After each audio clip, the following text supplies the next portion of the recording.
अस्सलामुअलैकुम, आप देख रहे हैं प्रोग्राम रिपोर्ट कार्ड। मैं हूं मुबश्शिर हाशमी। नाज़रीन, आप सभी देखने वालों को यौम पाकिस्तान बहुत बहुत मुबारक हो। करारदाद पाकिस्तान को आज 84 बरस हो गए हैं। 23 मार्च 1940 को जिस रियासत का सोचा गया था, इतने साल में पाकिस्तान वो रियासत ना बन सका। मजहबी आज़ादी, जमहूरी अमल और वो मनाजिल जो तय की गई थी उनसे काफ़ी दूर हैं। तजियाकारों से सवाल है कि आपको मंजिल के हुसूल की उम्मीद ज़्यादा है या मायूसी है। सीनियर साफ़ी तजियाकार मज़हर अब्बास साहब ने हमें ज्वाइन किया है, फ़खर दुरानी साहब, उमर चीमा साहब, बेनज़ीर शाह साहिबा। मज़हर साहब, आपसे आगाज़ करेंगे और यही सवाल कि मंजिल के हुसूल की उम्मीद ज़्यादा है या फिर मायूसी ज़्यादा है? नहीं, पहली चीज़ ये कि हमने उस सिम्त का तयन ही नहीं किया कि हमारी मंजिल क्या है। एक मुल्क जो जमहूरी जद्दोजहद से हासिल हुआ, एक मुल्क जो आइनी तरीक़े से हासिल हुआ, उस मुल्क में वही कैजुअल्टी हो गई। पाकिस्तान बनने के सिर्फ 2-3 साल में इस मुल्क में 40 अखबारात बंद हो गए, एडिटर्स गिरफ़्तार हो गए, सहाफ़ी गिरफ़्तार हो गए। वो सारे कवानीन जो तहरीक आज़ादी को कुचलने के लिए लाए गए थे अंग्रेज़ों ने, वो सारे कवानीन हमने अडॉप्ट कर लिए। 10 साल के अंदर अंदर मुल्क में मार्शल लॉ लग गया, उसके बाद एक और मार्शल लॉ लग गया, उसके बाद एक और मार्शल लॉ लग गया, उसके बाद एक मिलिट्री टेक ओवर हो गया। फिर आपके यहाँ कभी बेसिक डेमोक्रेसी, कभी मजलिस शूरा, कभी कोई और तजुर्बा। तो हमारे यहाँ हम एक तजुर्बा गाह बन के रह गए। नतीजा क्या हुआ? नतीजा ये हुआ कि आपके पहले चंद साल में जब इलेक्शन हुए और मशरक़ी पाकिस्तान में जगतू फ्रंट जीत गई, तो आपने 2/3 मेजॉरिटी से मुस्लिम लीग नून को शिकस्त हुई, तो आपने उनकी वो फतह को कबूल नहीं किया और वो असम्बली तोड़ दी गई। उसके बाद उस वक्त जगतू फ्रंट के 16 पॉइंट थे जो सुकड़ कर फिर 6 पॉइंट हो गए, जो 71 का सानिया हुआ। तो हमने पहले ही 25 साल में हम आधा मुल्क गंवा गए, मेजॉरिटी हमसे अलग हो गई। उसके बाद भी हमने सबक नहीं सीखा। तो जो उसूल तय हुए थे, जिस उसूल की बुनियाद पे करारदाद पाकिस्तान मंजूर हुई थी, उन उसूलों से हम कहीं दूर दूर तक नहीं हैं। हम सिर्फ यौम आज़ादी मनाते हैं, यौम पाकिस्तान मनाते हैं। हमें ना यौम पाकिस्तान के माने पता है, ना यौम आज़ादी का हमें अंदाज़ा है। तो ये जो पूरा सिलसिला है, तो सबसे पहले तो आप सिमत का तयन करें। डायरेक्शन लेस नेशन है हमने अपनी डायरेक्शन ही सेट नहीं की है। हम किन बहसों में उलझे हुए हैं जो बहस बहुत पहले ख़त्म हो जानी चाहिए थी। हमने अपने तालीमी निज़ाम पे कभी तवज्जो नहीं दी, हमने अपने सेहत के निज़ाम पे। तो जो बेसिक और सबसे बड़ी बात ये, कायद आज़म एक वकील थे, एक बैरिस्टर थे। इस मुल्क में जुडिशरी का जो रोल रहा कि उसने हर ब्लैक लॉ को जो है एक्सेप्ट किया, नज़रिया ज़रूरत के तहत मुल्क को चलाते रहे। जो ड्रैकोनियन लॉज हैं उनको, और जो इस तरह की हुकूमतें हैं, इललेजिटिमेट गवर्नमेंट्स को जो है वो हम लीगल करते रहे, लीगलाइज करते रहे। ये हमारे पिछले 76 साल का अलमिया है ये। और आज भी हम उससे सबक नहीं सीख रहे। आज भी हम ये सबक नहीं सीख रहे कि सियासत किसका काम है और सियासत ना करना किसका काम है। तो जब तक आप सबक नहीं सीखेंगे माजी से, तो आप मंजिल का तयन कैसे कर सकते हैं? आप मंजिल के उसूल की तरफ जा कैसे सकते हैं? पहले तो मैं रियलाइज़ करूँ ये कि जी हाँ, मुझसे ये 76 साल में ये गलतियाँ हुई हैं और ये गलतियाँ अब नहीं दोहराई जाएंगी। हम गलतियाँ करते हैं और पुरानी गलतियाँ दोहराते हैं, हम गलतियाँ भी नहीं करते। उमर चीमा साहब, मंजिल के हुसूल की कोई उम्मीद है, और अगर है तो ज़्यादा है या फिर आपको लगता है मायूसी है? देखें, पहली बात तो यह है कि मायूस नहीं होना चाहिए और उम्मीद ही ज़िंदगी है। हम जिंदा हैं तो किसी उम्मीद पर ज़िंदा है ना, कि हम कोई आगे बढ़ेंगे, और वो कोशिश हमें करते रहनी चाहिए। दूसरी बात यह है कि जो 23 मार्च है, ये इसका आगाज़ हम आज इसलिए मना रहे होते हैं जी कि उस दिन करारदाद मकासद पास हुई थी, जो करारदाद पाकिस्तान पास हुई थी। हालांकि जो 23 मार्च को मनाने का आगाज़ है, ये हमने 23 मार्च 1956 की याद में किया था। 23 मार्च 1956 को पहला हमारा आइन जो है, 1956 वाला आइन जो है वो नाफज हुआ था। तो इसको रिपब्लिक डे के तौर पे मनाया जाता था कि हमने जो क्वीन से हम अलहदा हो गए थे, यानी कि उससे पहले हम डोमिनियन थे, उसके बाद जो है अलहदा हो गए, एक आज़ाद जमहूरिया बने, तो इसको रिपब्लिक डे के तौर पे मनाया जाता था 1956 में ये शुरू हुआ। ये हमने कभी भी उससे पहले इसको करारदाद पाकिस्तान की याद में कभी भी नहीं मनाया, यानी कि 1948 से लेके 1956 तक नहीं मनाया। उसके बाद हम कोई 2 साल तो इसको मनाते रहे, और जब आगे 1958 अक्टूबर में जाके मार्शल लॉ लग गया तो फिर जो है ये एक सवाल था कि अब इसका क्या किया जाए, यौम जमहूरिया जो है वो मार्शल लॉ में कैसे मनाया जाए। तो तब जो है तब ये एक प्रैक्टिस ये चल रही थी कि 23 मार्च को तो ये था यौम जमहूरिया, और जो 14 अगस्त है उसको हम जो है ना वो यौम पाकिस्तान के तौर पे मना रहे थे। अब मार्शल लॉ के बाद सूरत हाल बदल गई, तो तब एक नई स्कीम जो है वो तैयार हुई, और उसमें यह है कि 23 मार्च जो है वो यौम पाकिस्तान हो गया, और जो 14 अगस्त है उसको हमने यौम आज़ादी के तौर पे मनाना शुरू कर दिया।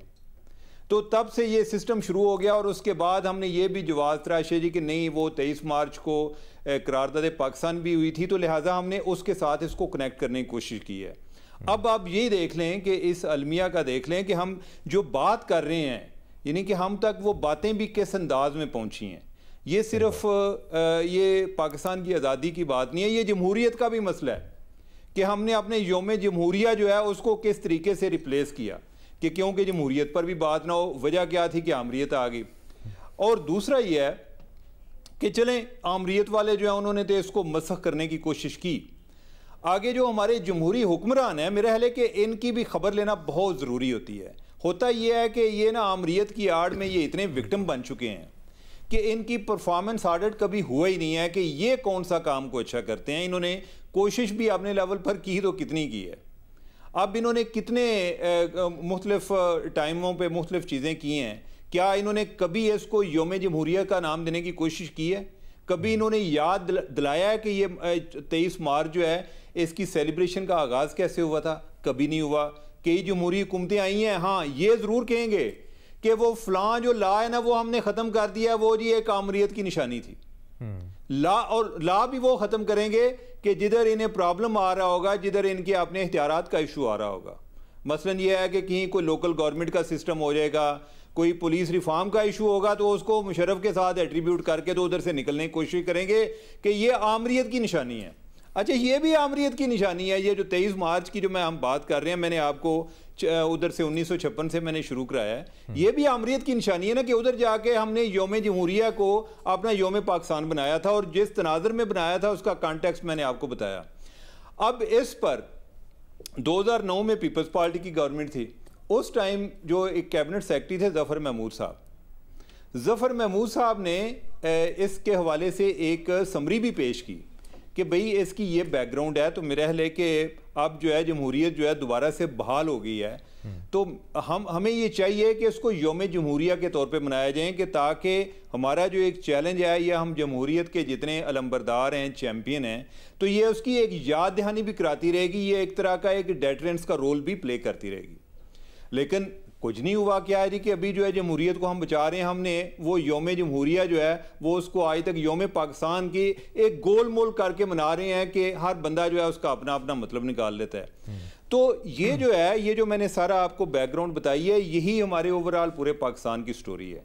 एक कन्फ्यूजन की स्टोरी है, एक अबहाम की स्टोरी है, और मेरा ख्याल है कि हमें इससे निकलना चाहिए। हमें अपनी तारीख जो है उससे नजरें नहीं चुरानी चाहिए। जो भी हो चुका है माजी में, जिसने भी जो किया है, यानी कि हम किसी को कब्र से नहीं निकाल रहे, लेकिन यह है कि जो मौजूद हैं हम इनसे कुछ सबक तो सीख सकते हैं। जो तारीख है वो आपके लिए एक गाइड होती है, वो आपको ये बताती है कि जो हमाकतें आज आप कर रहे हैं, या जितने आप 30 मारहान आज आप बनने की कोशिश कर रहे हैं, इससे पहले भी लोग बनते आए हैं। इससे पहले भी उनके अंदर भी इतना एतमाद था, उन्हें इतना ही जोम था कि हम जो है यानी कि हम अपने मकासद में कामयाब हो जाएंगे, लेकिन वो शायद अपने मकासद में कामयाब हुए हैं, पाकिस्तान आगे नहीं बढ़ पाया।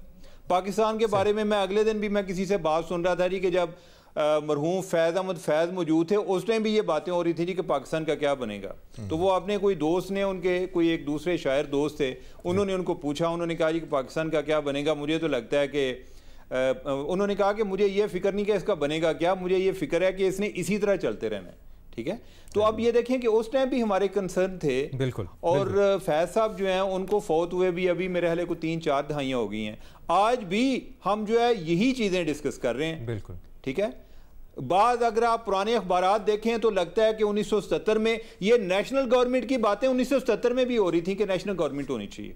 आज भी हम जो है नेशनल गवर्नमेंट की बातें कर रहे होते हैं। उस टाइम भी जमहूरियत को खतरात है, आज भी जमहूरियत को खतरात है। बिल्कुल सही बात। तो ये जो चीज़ है ना, यानी मेरा ख्याल है कि आज के दिन के हवाले से हम और कुछ करें या ना करें, जो एक चीज़ करने की ज़रूरत है वो ये है कि हमें अपनी तारीख से आगाही बहुत ज़्यादा ज़रूरी है, ताकि हमें एक अंदाज़ा होता रहे कि हम कोई आगे बढ़ रहे हैं या कि वो बाकी वाली प्रैक्टिस जो है या बाकी वाली हमाकतें माजी वाली जो है वही उनको हम बार बार दोहरा रहे हैं। फ़खर दुरानी साहब, उमर चीमा साहब ने कितनी अहम बात की है, और वही बात कि जिस रियासत का सोचा गया था उतने साल में पाकिस्तान वो रियासत ना बन सका। बिल्कुल, मैं इनसे एग्री करता हूँ कि जो मकासद लेके हमने ये एक अलहदा मुल्क के लिए जो हमारे बुज़ुर्गों ने या आबाओ अजदाद ने ये कोशिश की थी, वो तो मकासद पूरे नहीं हो सके। लेकिन मैं अगर देखूँ, कंपैरिजन करूँ अपने माजी का अपने हाल से और फिर उसके मुस्तकबिल के हवाले से, तो मैं हमेशा से ऑप्टिमिस्ट रहा हूँ किसी भी मामले में। क्यों देखें, ये जो जमहूरियत है या कोई भी सोसाइटी हो, वो इर्तिका के जो मनाजिल तय करते हैं तो हमेशा बेहतरी की कोई गुंजाइश होती है और बेहतरी हम देखने को मिलती भी है। तो अगर मैं उसकी एक एग्ज़ाम्पल दूं आपको कि 1999 में जो कू आया, उसके बाद 8-9 साल 10 साल मुशर्रफ ने वो किया, उसके बाद जो है 3 कंसेक्यूटिव दौर जो है वो जमहूरी, चाहे वो लूले लंगड़े हों चाहे वो हाइब्रिड हों, लेकिन उसके बावजूद भी जो ट्रांजिशन है उसकी इक़्तिदार की जो मुंतकिली है वो एक जमहूरी हुकूमत से दूसरी जमहूरी हुकूमत की तरफ जो है वो मुंतकिल हुई है।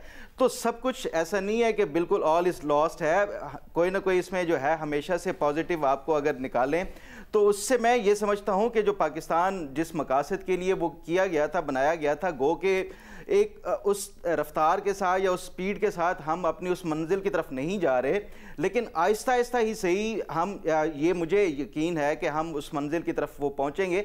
आपको हम ये देखते हैं कि ये जो जमहूरी इक़्तिदार के हवाले से हो या ओवरऑल जो मुआशरती जो तरक्की है, उसमें आप अमेरिका को देखते हैं एग्जाम्पल के तौर पे या यूरोप को देखते हैं, आप उनका भी देखें, अगर कंपैरिजन करें तो उनको भी सदियां लगी हैं इस मकाम तक पहुंचने के लिए, चाहे वो जमहूरियत हो उसके हवाले से या ओवरऑल जो उनकी तरक्की है उस हवाले से। ये ओवरनाइट या कोई चंद सालों में नहीं ये इस तरह की जो टारगेट्स हैं या गोल्स हैं वो अचीव किए जाते हैं, बल्कि इसके लिए टाइम लगता है, इसमें स्ट्रगल आपको उस कुर्बानियाँ भी देनी पड़ती हैं। तो मैं उसको अगर ये देखूँ जो पाकिस्तान के हालात हैं, हम अभी 70+ जो ईयर्स के वो हुआ है, तो मैं समझता हूँ कि अभी भी हम स्टिल एक यंग डेमोक्रेसी है, उसमें मज़ीद हमें टाइम लगेगा एक मैच्योर जमहूरियत के होते हुए और एक ऐसा मुल्क के तौर पे जो कि तरक्की याफ्ता कहलाएगा।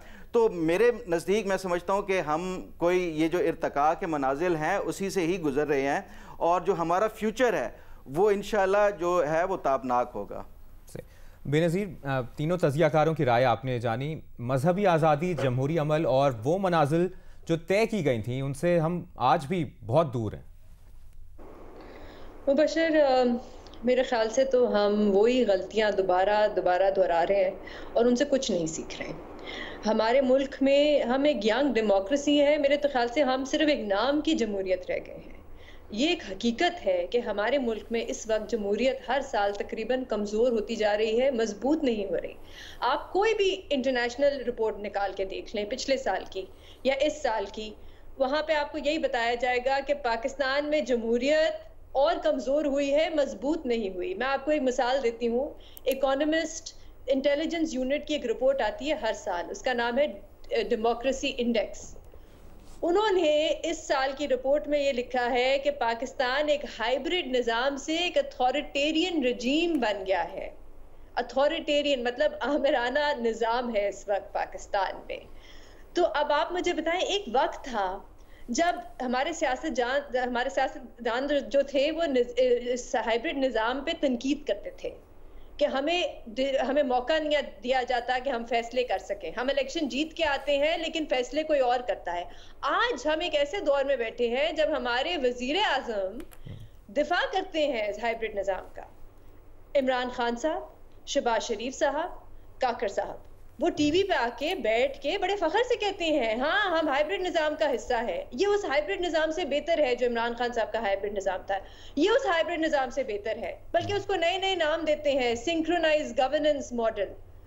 तो इस वक्त मुबशर हम एक ऐसी जगह पे खड़े हैं कि हमारे मुल्क में अभी 1 महीने पहले एक इलेक्शन हुआ है और उस इलेक्शन के नताइज को बहुत से लोग मानने के लिए तैयार नहीं है, क्योंकि उस पर बहुत से सवालात उठ रहे हैं। इतने ज्यादा लोगों ने, वोटर निकले गर्मी सर्दी में जाके उन्होंने वोट दिए, एक सियासी जमात को मैंडेट दिया, और अब हम सवाल ये पूछ रहे हैं कि पता नहीं वो सही इलेक्शन भी हुए या नहीं हुए, क्योंकि हमें नहीं पता इस सवाल का जवाब क्या है। क्या हमें ये नहीं पता कि ये जो हुकूमत इस वक्त बैठी हुई है इनके पास मैंडेट भी है या नहीं, क्या इनके पास वो वोट है हुकूमत करने के लिए। हम इस वक्त इस ऐसे जगह पे खड़े हुए हैं जहां पे हमारे अदालतें फैसले करती हैं और रियासत कुछ फैसलों को मानती है और कुछ फैसलों को नहीं मानती। माजी में जब अदालतें फैसले करती थी तो चाहे वो फैसले बुरे भी होते थे, अच्छे भी नहीं लगते थे, लेकिन रियासत मानती थी उन फैसलों को। तो ये हम लोग आगे नहीं बढ़े और इसकी जिम्मेदारी बिल्कुल उमर सही बात कहते हैं कि कुछ सियासतदानों को भी लेने की जरूरत है। आपको बैठना पड़ेगा, आपको rules of the game set करना पड़ेगा, क्योंकि रूल्स ऑफ द गेम इस वक्त कोई और सेट कर रहा है। आहिस्ता आहिस्ता हम जमहूरियत से दूर जा रहे हैं, हम इस हाइब्रिड निजाम की तरफ जा रहे हैं। इस वक्त एक मुल्क में हुकूमत है, इलेक्टेड हुकूमत है, लेकिन जो अहम ओहदे हैं उस हुकूमत के, फाइनेंस मिनिस्ट्री, इंटीरियर मिनिस्ट्री, वो तो सियासतदानों के पास नहीं है। तो हम किस तरफ जा रहे हैं, मुझे तो मायूसी ही है, मुझे उम्मीद इस वक्त बहुत कम है। हम उम्मीद करते हैं कि हालात बेहतर हों और मंजिल के हुसूल की उम्मीद है हम ज़्यादा रखें। एक ब्रेक लेते हैं और ब्रेक के बाद एक और अहम सवाल तज्ज़ियाकारों के सामने रखेंगे। साथ रहिए। ब्रेक के बाद प्रोग्राम रिपोर्ट कार्ड में एक बार फिर आपको खुशामदीद कहेंगे। नाज़रीन, पाकिस्तान तहरीक इंसाफ के हामियों की जानिब से क्रिकेटर शाहिद आफरीदी को ट्रोलिंग का निशान बनाया जा रहा है। इसकी बुनियाद एक फेक न्यूज़ है जिसमें वो 9 मई के किरदारों को निशाने इबरत बनाने की बात कर रहे हैं। शाहिद आफरीदी की जानिब से इसकी वजाहत भी दी गई है, लेकिन ये पहला मामला नहीं है। जजेस, अदाकार, सहाफ़ी भी इस ट्रोलिंग का निशाना बन चुके हैं। चाहे कौमी हीरो हो, कौम के लिए खिदमात अंजाम देने वाला हो, तनकीद के बजाय सिर्फ बानी तहरीक इंसाफ से मुतालिक राय का इजहार करने पर भी PTI हामी सोशल मीडिया पर इसके खिलाफ मुहिम शुरू कर देते हैं। सवाल कुछ यूं है कि इस मनफी रिवायत की वजह क्या है? बेनज़ीर, आपको क्या लगता है? देखिए मुबशर, मेरे ख्याल से यहाँ पे एक तो जिम्मेदारी इन सोशल मीडिया कंपनीज की है। ये प्राइवेट कंपनीज होती हैं और ये कोई जिम्मेदारी नहीं लेती हैं इसकी। अब मैं आपको मिसाल देती हूँ, ट्विटर पे एक वक्त था कि जब आपको पता होता था कि ये उनका ऑथेंटिक अकाउंट है। अब जैसे शाहिद अफरीदी साहब को ले लें, ये उनको ब्लू टिक मिला हुआ है, ये उनका अकाउंट है, वो इससे ट्वीट करते हैं। अब आजकल कोई भी जाके पैसे दे के एक ब्लू टिक ले सकता है। मैं जाके शाहिद अफरीदी साहब के नाम की एक अकाउंट शुरू कर सकती हूँ, उस पर मैं जो मर्जी लिखूँ, आपको क्या पता कि ये उनका अकाउंट है या उनका अकाउंट नहीं है। अब जब इन सोशल मीडिया कंपनीज को लिखा जाता है और बताया, और अक्सर खवातीन सहाफ़ी जो हैं वो लिखती हैं कि हमारे खिलाफ ट्रोलिंग हो रही है, हमें हरासा किया जा रहा है, तो वहां से जवाब आता है, वो यही आता है कि हमारे रूल्स के तो खिलाफ ऐसा कुछ नहीं है, ना ही कभी कोई एक्शन लिया जाता है। दूसरी जिम्मेदारी मुबशर इन सियासी जमातों की है। आपको हमने 2020 में कुछ हम खवातीन सहाफ़ी कमेंटेटर्स ने एक स्टेटमेंट भी निकाली थी जिसमें हमने ये तजवीज़ दी थी कि सियासी जमातों को बैठ के एक कोड ऑफ कॉन्डक्ट तय करने की ज़रूरत है कि ऑनलाइन उनके जो सपोर्टर्स हैं, कारकुनान हैं, उनका क्या रवैया होना चाहिए, क्या रेड लाइन्स हैं उनको जो नहीं क्रॉस करनी चाहिए। आज तक वो नहीं हुआ, क्योंकि जब आप इस किस्म की मैसेजिंग देंगे और नफरत फैलाएंगे दूसरे सियासतदानों के खिलाफ, खवातीन के खिलाफ, दूसरे लोगों के खिलाफ, तो यही होगा। अब आप बैठ के जब कहेंगे वो गद्दार है, वो चोर हैं, वो डाकू हैं, बेबुनियाद इल्जाम लगाएंगे उन पे, तो फिर आपके जो सपोर्टर्स हैं, और ज्यादातर वो यंग होते हैं, यंग लड़के लड़कियां होते हैं, तो वो तो यही सीखेंगे और वो यही नफरत है वो फिर लेके जाते हैं सोशल मीडिया पे। क्योंकि ट्रोलिंग देखिए होती क्या है, ट्रोलिंग सिर्फ तनकीद नहीं होती, ट्रोलिंग एक कोऑर्डिनेटेड अटैक होता है जहां पे आप बहुत ज्यादा अकाउंट्स जिसमें बॉट्स भी होते हैं और ऐसे भी अकाउंट्स होते हैं जो अनोनिमस भी होते हैं, वो फिर एक शख्स को निशाना बनाते हैं और कई दिनों तक उनको धमकियां भी देते हैं, उनकी प्राइवेट तस्वीरें निकालते हैं, उनकी तस्वीरों को मॉर्फ करके इंटरनेट पे डालते हैं और ये कई दिनों तक चलता है। इसको ट्रोलिंग कहते हैं। सिर्फ तनकीद करना ट्रोलिंग नहीं होती, एक कोऑर्डिनेटेड एक कैंपेन, एक पूरी मुहिम चलाई जाती है एक शख्स के खिलाफ कि आपने इसको टारगेट करना है, और ये कई दिनों तक चलती है और इसका बहुत ज्यादा असर होता है एक शख्स की मेंटल हेल्थ पे। आप जब भी ट्विटर खोलें, आप जब भी फेसबुक खोलें, आपको लोग गालियां दे रहे हैं, आपको लोग धमकियां दे रहे हैं, आपके घर वालों को दे रहे हैं, आपके बच्चों को दे रहे हैं। तो इस पे बहुत जरूरी है तो इस मनफी रिवायत का खात्मा हो सकता है। देखिए, जैसे मैंने कहा कि एक कोड ऑफ कॉन्डक्ट और एक पॉजिटिव मैसेजिंग की जरूरत है। हम कल तलाल चौधरी साहब की भी बात कर रहे थे, जिस किस्म का बयान उनकी तरफ से आया, तो अब आप बताएं जो मुस्लिम लीग नून के कारकुनान हैं या उनके जो सपोर्टर्स हैं, उनको क्या मैसेज जाता है। इसी तरह हमने पीटीआई की तरफ से बहुत बार देखा कि इसी किस्म की मैसेजिंग आती थी, वो चोर है, वो डाकू है, वो गद्दार है। तो मैसेज क्या जाता है आपके यंग सपोर्टर्स को? मैसेज यही जाता है कि ठीक है, ये हो सकता है, आप कर सकते हैं, आप जाएं जाके इनको सोशल मीडिया पे ट्रोल करें। और प्रॉपर किस्म के इनके सोशल मीडिया वो होते हैं, टीम्स होती हैं जिनका काम ही होता है कि वो ट्रोलिंग करें। तो ये सियासी जमातों को एक कोड ऑफ कॉन्डक्ट बनाने की बहुत जरूरत है। फखर, और अफसोसनाक बात यह है कि ये पहला मामला नहीं है। जजेस, अदाकार और सहाफ़ी भी इस ट्रोलिंग का निशाना बन चुके हैं। इस मनफी रिवायत की वजह आपको क्या लगती है और इस मनफी रिवायत का खात्मा होगा? मुबशर, मेरा ख्याल है कि इस जो रिवायत की वजह है वो पीटीआई का जो माइंडसेट है वो है, अगर पीटीआई के कॉन्टेक्स्ट में देखा जाए इसको, क्योंकि पीटीआई की अगर आप पूरी सियासी जो उनका दौर देखा जाए, जब से ये एक अरूज की तरफ आए हैं, इनकी हमेशा से जो पॉलिसी थी एक ऑफेंसिव पॉलिसी रही है। ये कभी भी डिफेंसिव पॉलिसी के साथ सियासत नहीं करते। ये जितने भी इनके अपोनेंट हों, चाहे वो पॉलिटिकल हों या इनके क्रिटिक्स हों, मीडिया में हों या किसी भी ऐसे शोबे या फील्ड से हों, जो कि इनके जो एक पॉइंट ऑफ व्यू है या बयानिया है उसको नहीं सराहते या उनको उसको इंडोर्स नहीं करते, तो ये उनके वो तमाम तर लोग जो हैं वो इनके टारगेट पे आ जाते हैं। और ये उसके लिए ट्रोलिंग में, जिस तरह बेनज़ीर साहिबा ने भी कहा कि जस्ट ये नहीं है कि ट्रोलिंग के आप के ऊपर तनकीद की जाए, बल्कि उनको हमें ऐसे ऐसे कोऑर्डिनेटेड एफर्ट के साथ टारगेट किया जाता है। ख़वातीन के हवाले से हमने देखा एक कोऑर्डिनेटेड एफर्ट के ज़रिए वो किया गया। मैं ख़ुद भी और मेरे साथ जो उमर चीमा साहब हैं या बाकी ऐसे कई सहाफ़ी हैं जिनके खिलाफ बाकायदा अब्यूसिव सोशल मीडिया के ऊपर ट्रेंड्स चलाए गए हैं, और ये तमाम तर वो जो पीटीआई की तरफ से वो किए जाते थे। गो के दूसरी भी सियासी जमातें जो हैं अब वो उस रविश को अपना रही हैं, लेकिन जो इसकी पायनियर है या इसकी जो ट्रेंड सेटिंग है वो हमेशा से पीटीआई ही करती आई है, जो अब्यूसिव हो या ट्रोलिंग के हवाले से। हम सहाफ़ी या ये जो लोकल सियासतदान तो दूर, आप देखें कि ये पिछले दिनों जो डोनाल्ड लू जो अमेरिकी स्टेट डिपार्टमेंट के अहलकार हैं, वो तक वो ये कहते हुए पाए गए हैं कि उनको डेथ थ्रेट्स और ये अब्यूसिव जो उनके खिलाफ वो कैंपेन चलाई गई है, तो ये पाकिस्तान तक ही महदूद नहीं है, ये जो है वो अमेरिका तक पहुंच गई है। ये जो रविश है पीटीआई की तरफ से, इसका जो मेरा ख्याल है कि जो कंट्रोल करना या इस तरह के ये जो सोशल मीडिया के ऊपर मुहिम है या ट्रोलिंग है, इसको कंट्रोल जब तक आप एग्जाम्पल सेट नहीं करेंगे तब तक ये जो है उसके ये मेरा ख्याल है कि कंट्रोल करना इसको मुश्किल हो जाएगा। सही। और इस मनफी रिवायत की वजह उमर चीमा साहब को और मज़हर अब्बास साहब को क्या लगती है, उनकी राय जानेंगे एक ब्रेक के बाद। साथ रहिए।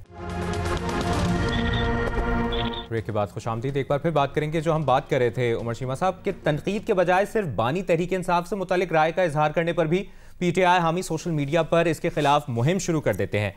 आपसे वही सवाल कि इस मनफी रिवायत की वजह आपको क्या लगती है, और आप भी खुद ट्रोलिंग का शिकार रहे हैं, और इस मनफी रिवायत का खात्मा कैसे हो सकता है? आज एक हमारे दोस्त हैं आतिफ तुकीर, उन्होंने एक ट्वीट किया हुआ था कि अगर आप एक सियासी जमात पर सियासी तनकीद नहीं कर सकते तो ये समझ लीजिए कि वो जमात सियासी या जमहूरी जमात नहीं है। ऐसी कोई भी जमात जिसकी रेड लाइन असूल की बजाय कोई रहनुमा या कोई शख्सियत होती है, वो जमहूरियत की नहीं, वो फाशिज़म की नुमाइंदा होती है।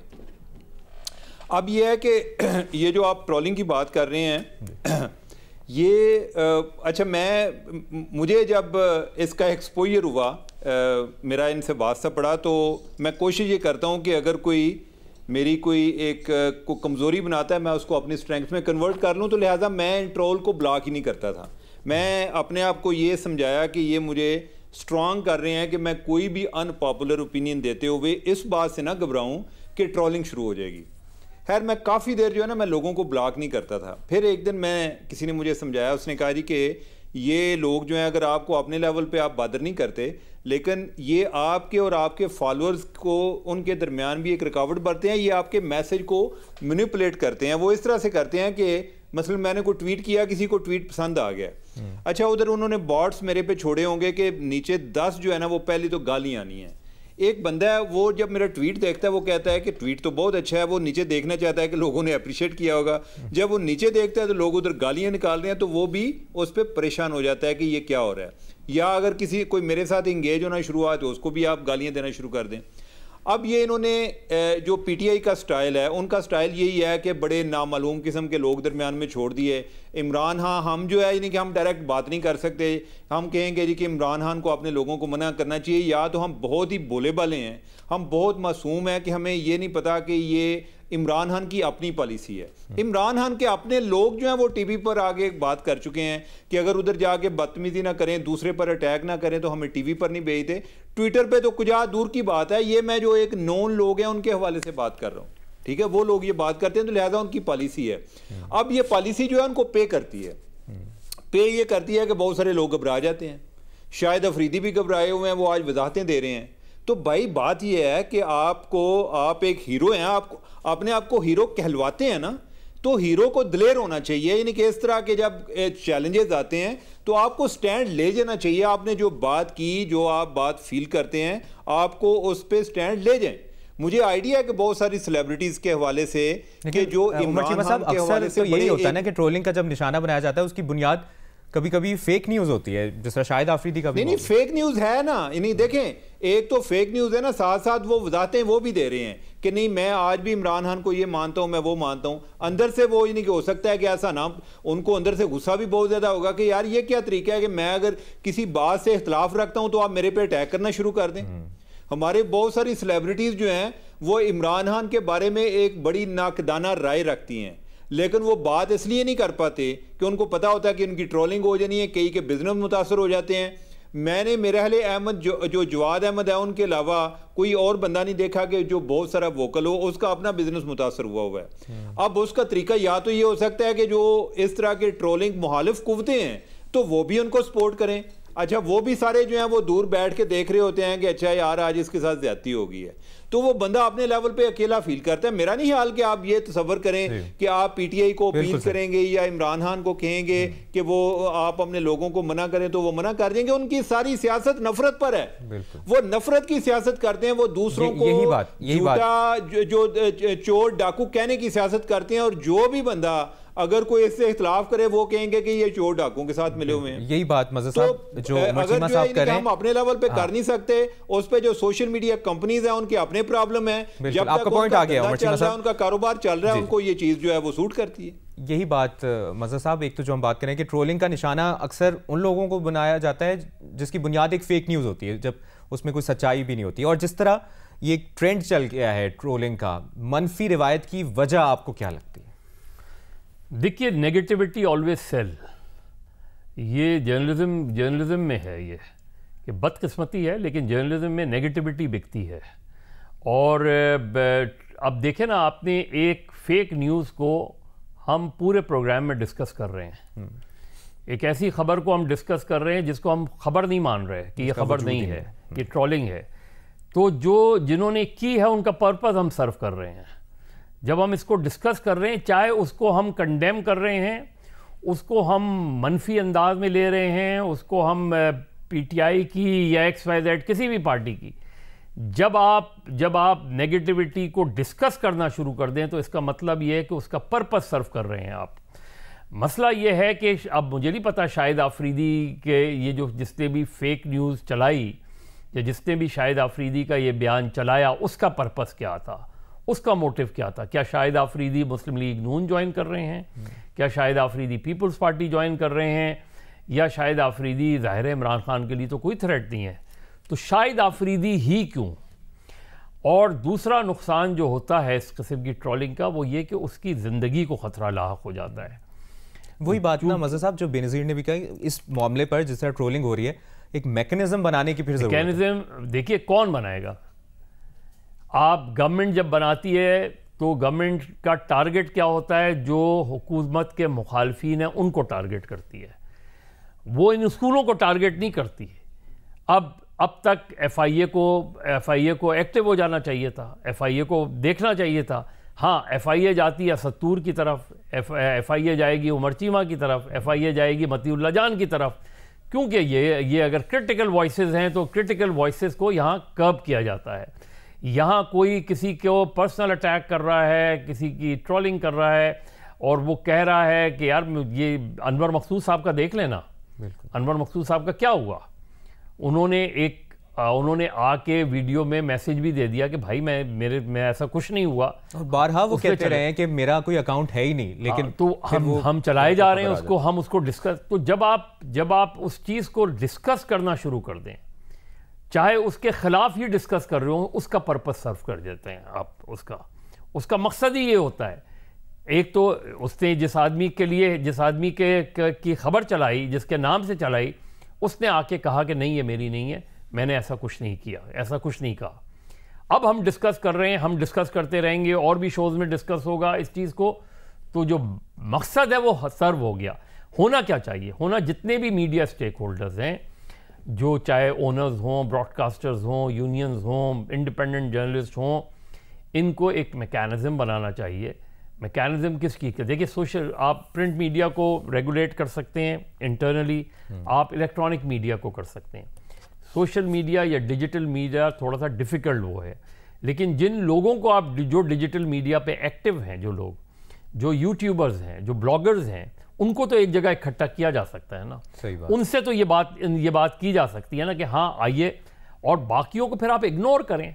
जब आप इग्नोर करेंगे उनको, तो वो एक आदमी कितना किसी के खिलाफ चीख लेगा। सही बात। तो जब हम उन चीज़ों को बहुत ज़्यादा बहस में लाते हैं, तो हम उनका मकसद है। तो मेरे ख्याल में ये इनिशिएटिव मीडिया स्टेक होल्डर्स को लेना चाहिए, उन्हें खुद ये रेगुलेशंस को ड्राफ्ट बनाना चाहिए, गवर्नमेंट पे नहीं छोड़ना चाहिए, क्योंकि गवर्नमेंट के अपने मोटिव्स होते हैं, रियासत के अपने मोटिव्स होते हैं, वो क्रिटिकल वॉइसेस को उसका टारगेट करती हैं।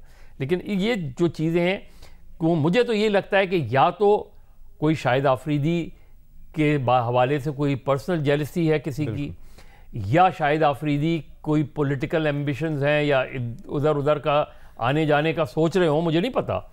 लेकिन उसके अलावा तो मुझे कोई पर्पस नहीं लगता, क्योंकि शाहिद आफरीदी ना इस वक्त क्रिकेट में उस तरह एक्टिव है, ना पॉलिटिक्स में उस तरह एक्टिव है। सही, बहुत ही अहम आपने बात की है। मज़हर अब्बास साहब, फ़खर दुरानी साहब, उमर शीमा साहब, बेनज़ीर शाह साहिबा, प्रोग्राम देखने का बहुत बहुत शुक्रिया, और आप चारों का बहुत बहुत शुक्रिया। अपना ख्याल रखिएगा। अल्लाह हाफ़िज़।